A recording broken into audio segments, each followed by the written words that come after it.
Chapter 3. Is opportunity monopolized? No man is kept poor because opportunity has been taken away from him, because other people have monopolized the wealth, and ha put a fence around it. You may be shut off from engaging in business in certain lines, but there are other channels open to you.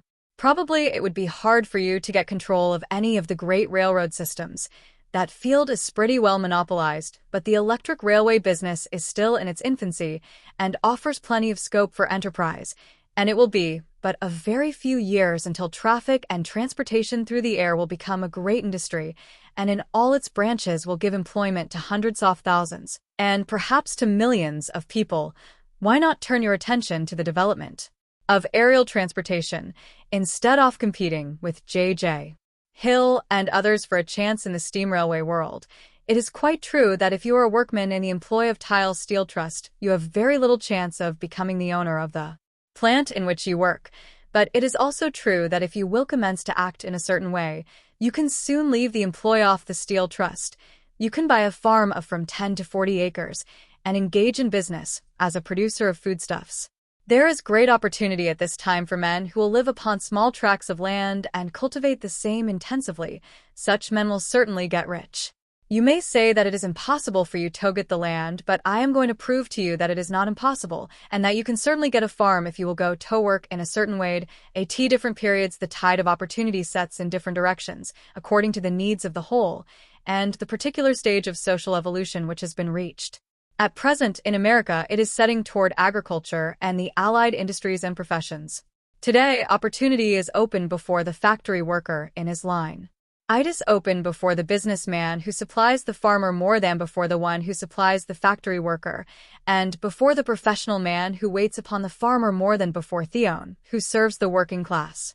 There is abundance of opportunity for the man who will go with the tide, instead of trying to swim against the factory workers, either as individuals or as a class, are not deprived of opportunity. The workers are not being kept down by their masters. They are not being ground by the trusts and combinations of capital. As a class, they are where they are because they do not do things in a certain way. If the workers of America chose to do so, they could follow the example of their brothers in Belgium and other countries, and establish great department stores and cooperative industries. They could elect men of their own class to office and pass laws favoring the development of such cooperative industries, and in a few years they could take peaceable possession of the industrial field. The working class may become the master class whenever they will begin to do things in a certain way. The law of wealth is the same for them as it is for all others. This they must learn, and they will remain where they are as long as they continue to do as they do. The individual worker, however, is not held down by the ignorance or the mental slothfulness of his class.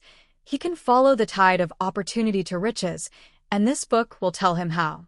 No one is kept in poverty by a shortness in the supply of riches. There is more than enough for all. A palace as large as the Capitol at Washington might be built for every family on earth from the building material in the United States alone, and under intensive cultivation, this country would produce wool, cotton, linen, and silk enough to clothe each person in the world finer than Solomon was arrayed in all his glory, together with food enough to feed them all luxuriously. The visible supply is practically inexhaustible, and the invisible supply really is inexhaustible. Everything you see on earth is made from one original substance, out of which all things proceed. New forms are constantly being made, and older ones are dissolving, but all are shapes assumed by one thing. There is no limit to the supply of formless stuff or original substance. The universe is made out of it, but it was not all used in making the universe. The spaces in, through, and between the forms of the visible universe are permeated and filled with the original substance, with the formless stuff, with the raw material of all things. 10,000 times as much as has been made might still be made, and even then we should not ha exhausted the supply of universal raw material. No man, therefore, is poor because nature is poor, or because there is not enough to go around. Nature is an inexhaustible storehouse of riches. The supply will never run short. Original substance is alive with creative energy and is constantly producing more forms. When the supply of building material is exhausted, more will be produced.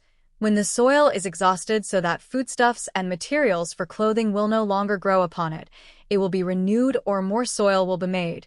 When all the gold and silver has been dug from the earth, if man is still in such a stage of social development that he needs gold and silver, more will be produced from the formless.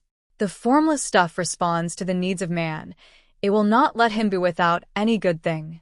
This is true of man collectively. The race as a whole is always abundantly rich, and if individuals are poor, it is because they do not follow the certain way of doing things which makes the individual man rich. The formless stuff is intelligent. It is stuff which thinks. It is alive and is always impelled toward more life. It is the natural and inherent impulse of life to seek to live more. It is the nature of intelligence to enlarge itself, and of consciousness to seek to extend its boundaries and find fuller expression. The universe of forms has been made by formless living substance, throwing itself into form in order to express itself more fully. The universe is a great living presence, always moving inherently toward more life and fuller functioning. Nature is formed for the advancement of life. Its impelling motivates the increase of life. For this cause, everything which can possibly minister to life is bountifully provided. There can be no lack unless God is to contradict himself and nullify his own works. You are not kept poor by lack in the supply of riches. It is a fact which I shall demonstrate a little farther on, that even the resource of the formless supply are at the command of the man or woman will act and think in a certain way.